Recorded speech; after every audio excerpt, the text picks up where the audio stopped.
skeleton. The fear of the Iranian people of the United States, the great Satan, and the mullahs with their anti-American rhetoric and the burning of flags and the killing of our leaders in effigy. Okay? Not too nice a thing to see. So I said, being an open-minded person, I've always wanted to know what's really going on. So I came into Paltalk, of all places, after searching around the web for some servers, some services for chatting and talking, things like that, because I had been on IRC for a long time and we only did text chat. I came into Paltalk with voice chat. It was very nice. Went around a couple of rooms and talked to some people. Never really found anybody until I came over to the section I'm in now, the human rights section, and saw this room where it says Muslim women are respected and not oppressed. I thought, well, that's weird. Why would they put a room up with that kind of a name? Because, you know, cultures do things differently. So I walked in the room, or came in the room, and started talking with people. And I said, you know, I'm basically here just to learn about things, to find out what's actually going on and what people are actually doing. And so there started a 4-month relationship with the people in that room about Islam, the Middle East, Middle Eastern cultures, everything from Morocco to India, to from Turkey down to Somalia, places farther south. And I found that what I had thought about that area wasn't what was being represented by the media. The media is the only outlet we have here in the United States, and it wasn't what they said it was. These were real people, they were genuine people, they were honest people, they had feelings just like I did. They got offended, they got attacked, they defended themselves, and that's what they did, just like I would do. They were people just like me. And their religion was something that I had never quite experienced before. They lived it.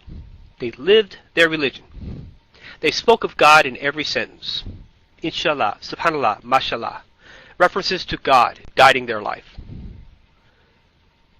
They spoke of their prayers. They fasted Ramadan as commanded by God. They followed the laws as brought forward by God. They didn't make laws up. They didn't equivocate. They didn't compromise. They did what God told them to do. And they had no bones about it. This is our laws. This is what we do. This is why we do it.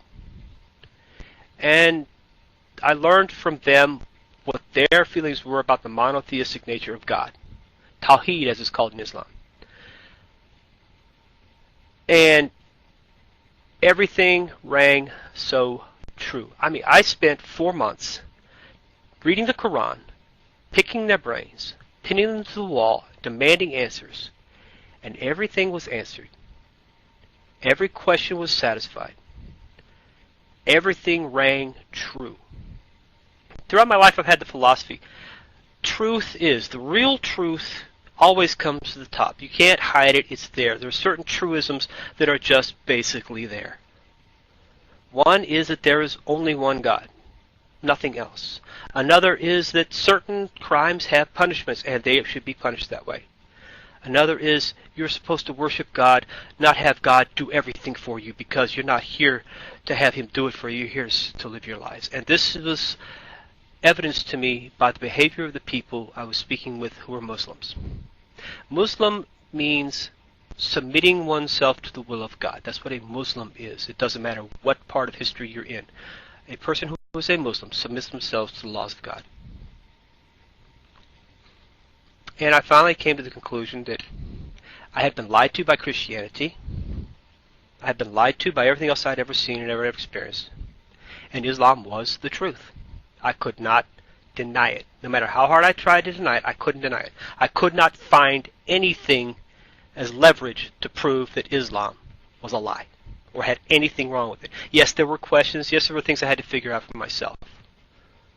Yes, there were things that didn't ring quite right until I thought about them. And then it was absolutely beautifully logical. And it all worked. So that is why, on June 15th of last year, I said my Shahada in front of about 125 people. And I think it was probably the longest Shahada on Paltalk. Not that I'm bragging, but there were a lot of people who were concerned about me and cared about me deeply, and they're still my friends today. Even if they're on the other side of a computer screen, they're still my friends. And they're still my brothers and sisters in Islam. And that's the way it is. And I wish, if I had a wish, that I had done this 30 years ago. And if I had another wish, it would be that everybody in the world would see the truth as I see it and accept things as I see them. I am not proud to be a Muslim. I am grateful that I am a Muslim. And I don't expect anything from Allah subhanahu wa ta'ala, Allah the grand creator of everything else, except that He give me the chance to prove my faith in Him. So thank you very much. There'll be a question and answer period here. And I'm going to yield the mic to the questioner, who probably has a lot of questions, and we will go from there. Thank you very much, and Assalamu alaikum. Jazakallah khairan, Brother Isa. And yes, we will now have a few questions for you.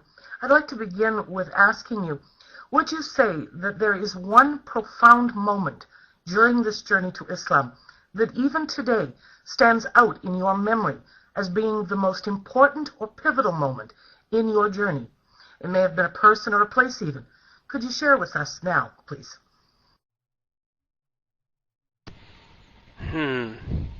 One pivotal moment. The day I figured out in Surah Maryam, the surah concerning Mary, that the Bible didn't have the only lock on the birth of Jesus. In this surah, it talks of the conception and the birth of Jesus, and it is explained that Mary went away from her people, and she bore Jesus beneath a palm tree. Okay, and there was water for her, and there was dates from the palm tree. And being an ex-Christian, being a Christian at the time, basically, the thing was the three wise men, the shepherds in the field by night, Bethlehem, manger, etc. This grand scene that had been painted throughout Christianity.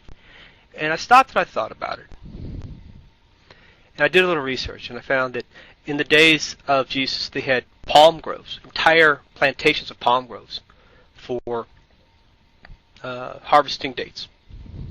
And that dates had many medicinal purposes that the women used during childbearing. The sugars, the acids, things like that. And in a palm grove, of course, they're going to have water. And it all rang true. And I realized that you don't have to have a manger scene. You don't have to have the flocks in their field by night. You don't have to have the Magi coming across the deserts on their camels to worship Jesus, to prove that Jesus was born. What you have is a woman bearing a child in the way that is normal for her, as related in the Quran. There's no fancy stuff.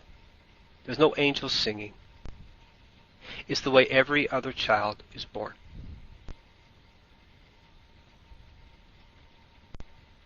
And that's what Jesus was. He was a human being. And to put him above that is not really a genuine way of doing it. So that was the one point where I proved to myself, because no one could answer this for me, I had to prove for myself, that Jesus was born in the way he was. Because it was all logical and it